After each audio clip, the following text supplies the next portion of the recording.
এই 4টি বিষয় যদি আপনি না জেনে আপনি মুরগি পালনে আসেন তাহলে আপনার ব্যবসায় লাল বাতি কনফার্ম। তো আসসালামু আলাইকুম গাইজ, আশা করি আপনারা সবাই অনেক বেশি ভালো আছেন। আল্লাহর রহমতে আমরাও ভালো আছি, সুস্থ আছি। তো আজকের এই ভিডিওর বিষয় হচ্ছে আমি আপনাদেরকে 4টি বিষয় বলবো, যে 4টি বিষয় আপনারা না জানলে অর্থাৎ না জেনে যদি মুরগি পালনে আসেন তাহলে আপনারা অবশ্যই এই মুরগি পালনে কোনোদিন লাভ করতে পারবেন না। এটা আমার কথা না, এটা আসলে নিয়ম। আপনারা এই 4টি বিষয়ে যদি না জেনে মুরগি পালনে আসেন তাহলে অবশ্যই আপনারা ব্যবসায় লস করবেন।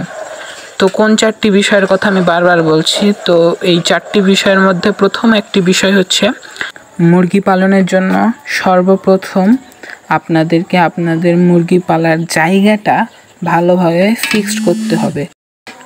মুরগি পালনের জায়গা যদি ভালোভাবে সুন্দর অর্থাৎ খোলামেলা বা হাওয়া বাতাস ঢোকার মতো না হয় তাহলে এবং এই অসুখ থেকে রক্ষা করার জন্য আপনাদেরকে এই বিষয়ে গুরুত্ব দিতে হবে। এবং আরেকটি বিষয়, যেটা আপনারা যদি ব্যবসায় প্রথমে যদি ভুল করে ফেলেন তাহলে আপনারা ব্যবসায় কোনোদিন লাভ করতে পারবেন না, এবং এই লাভ করতে যদি না পারেন তাহলে ব্যবসা করে কোনো লাভ নেই। তো দ্বিতীয়ত বিষয়টি হচ্ছে মুরগির বাচ্চা নির্ণয় অর্থাৎ মুরগির বাচ্চা নির্ধারণ। আপনারা যদি সঠিক বাচ্চা যদি 1 নম্বর বাচ্চা নির্ধারণ করতে না পারেন তাহলে কোনো দিনে আপনাদের ব্যবসা বা আপনাদের মুরগি পালার শখ কোনো দিনই পূরণ হবে না। যদি আপনাদেরকে 23 টাকা পিস মুরগির বাচ্চা যদি আপনাদেরকে 60 টাকা পিস 65 টাকা পিস করে বিক্রি করে যায় তাহলে আপনি একবার ভেবে দেখুন আপনার ব্যবসা চলবে কি চলবে না।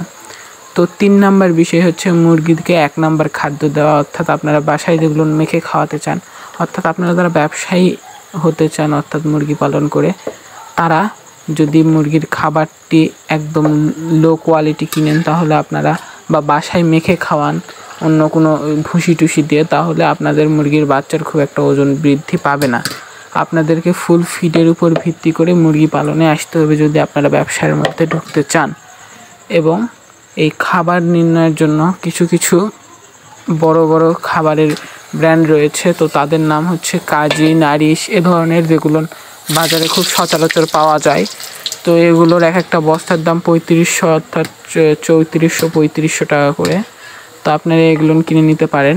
এবং চতুর্থ অর্থাৎ 4 নম্বর যেই বিষয়টি আপনাদেরকে আমি অবগত করতে চাই, আপনাদেরকে মুরগির ভ্যাকসিনেশন অবশ্যই দিতে হবে। যদি মুরগিকে ভ্যাকসিন দেওয়া না হয় তাহলে আপনারা মুরগিকে যতই সুন্দরভাবে পালুন, আপনাদেরকে মুরগির বেঁচে থাকার প্রতি আপনাদের একটা রিস্ক থেকেই যাচ্ছে। ভ্যাকসিন অর্থাৎ আপনারা যদি মুরগিকে ভ্যাকসিন না দেন তাহলে মুরগিরা অসুখ বিসুখের হাতে পড়ে আপনাদের ব্যবসায় লাল বাতিও জ্বালাতে পারে।